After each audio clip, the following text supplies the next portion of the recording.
Well, hello everyone, welcome back again. Bersama Dias, di sini kita akan belajar lagi soal grammar ya.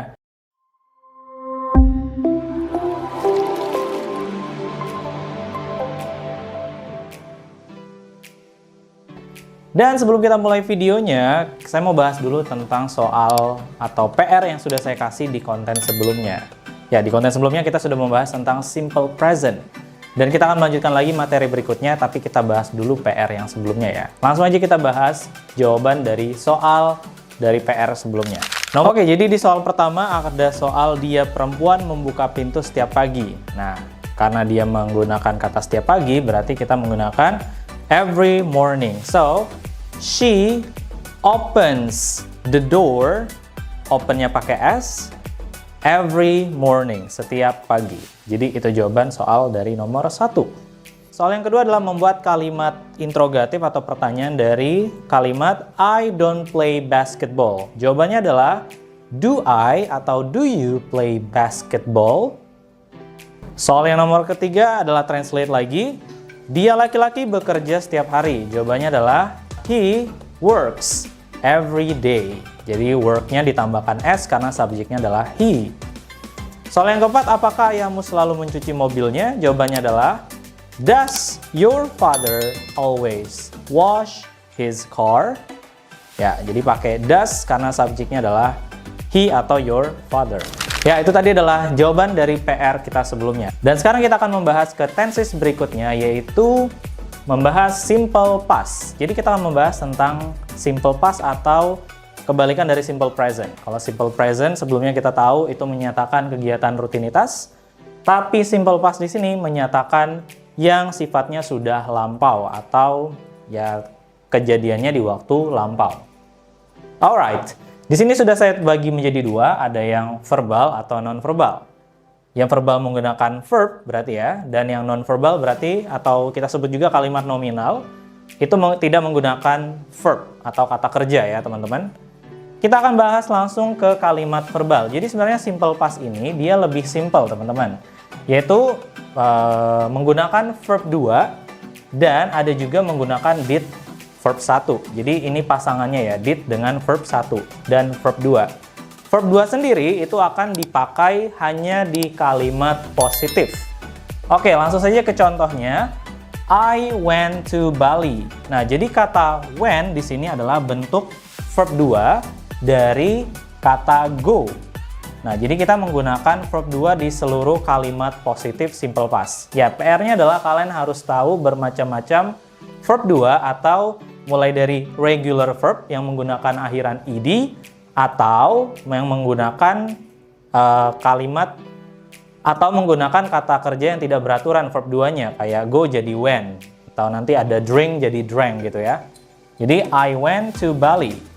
Dan kalau di kalimat negatif, maka kita akan menggunakan aturan yang did verb 1, yaitu kita bilang I did not, atau disingkat aja jadi didn't, go to Bali. Nah, balik lagi ke verb 1. Jadi sekali lagi, verb 2 hanya dipakai di kalimat positif, sisanya kalimat negatif dan pertanyaan itu menggunakan verb 1 lagi, karena sudah ada did di situ ya, atau didn't. I didn't go to Bali. Kalau kalimat pertanyaannya, did-nya kita taruh di depan subjek. Contohnya, did you go to Bali? Oke. Dan di belakangnya atau di depan boleh kalian tambahkan time signal yang menunjukkan waktu yang sudah lampau. Kayak kemarin, yesterday, atau mungkin 2 minggu yang lalu, 2 weeks ago, atau bisa juga pakai misalkan last week atau last Monday. Seperti itu ya teman-teman. Dan yang terakhir menggunakan WH questions atau yang menggunakan 5W1H. Jadi caranya kita cukup taruh di depan did ya untuk 5W1H-nya. Contohnya, why did you go to Bali? Kenapa kamu pergi ke Bali? Why did you go to Bali? Tetap juga menggunakan verb 1 ya, go. Karena sudah ada did di sini. Oke, sekali lagi untuk menggunakan verbal itu di positifnya menggunakan verb 2. Sisanya hanya menggunakan did dan verb 1. Simple. Tapi simple-simple tapi harus banyak menghafal verb 2 ya. Setelah kita membahas verbal, kita lanjut lagi ke membahas non-verbal atau nominal yang tidak pakai kata kerja. Karena tidak menggunakan kata kerja, jadi kita sudah tidak perlu memusingkan verb 2 atau verb 1-nya gitu ya. Kita cukup fokus sama kata ini ya. Jadi di kalimat non-verbal itu menggunakan was atau were. Oke, kapan kita pakai was? Was itu dipakai, ini saya garis, untuk subjek yang I, she, he, ataupun it. Nah, I, she, he, it menggunakan was, atau bisa juga pakai nama orang, bisa juga menggunakan was. Sedangkan were ini untuk sisanya, yaitu you, they, and we. Jadi you, they, we di situ pakainya were. Contohnya di kalimat positif, I was in Bali. Ingat, tidak ada kata kerja di sini. Jadi cuman bilang saya berada di Bali. I was in Bali yesterday atau 2 weeks ago.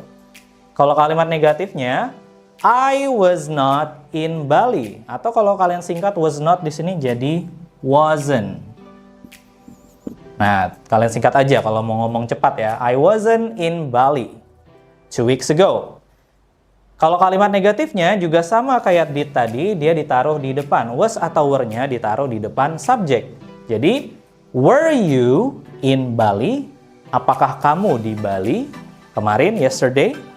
Ya. Selanjutnya kalau kita menggunakan WH questions atau WH question, kita taruh WH question-nya itu di depan were ya teman-teman. Sama kayak did tadi, di depan did atau di depan were ya untuk WH question. Contohnya kita menggunakan how long, berapa lama? How long were you there? Berapa lama kamu di sana atau di Bali tadi ya? How long were you there? Oh, I was there for 2 weeks. Saya berada di sana selama 2 minggu. Nah, itu untuk jawaban singkatnya. Ya, jadi seperti itu ya. Bagaimana? Kalau kalian sudah paham, kita akan langsung ke pembahasan soal ya. Atau saya akan ngasih kalian sedikit PR buat kalian kerjakan. Tapi kalau yang belum paham, kalian bisa repeat videonya dan sekali lagi mendengarkan penjelasan dari verbal dan nominal. Coba sekarang kita ke soal yang nomor 1. Bagaimana kalau kita bilang, kemarin saya pergi ke pantai. Kemarin saya pergi ke pantai. Soal yang kedua. 2 hari yang lalu, kita tidak bermain basket. 2 hari yang lalu, kita tidak bermain basket. Soal yang nomor 3.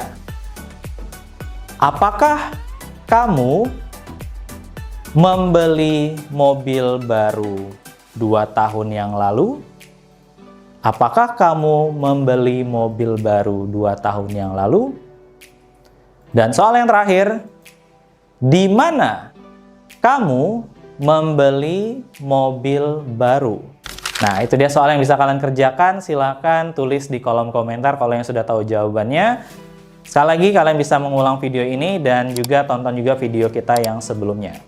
Thank you so much for watching this video and don't forget to like, comment, and subscribe and I'll see you again in the next content of grammar. Okay? Hasta la vista. Bye-bye.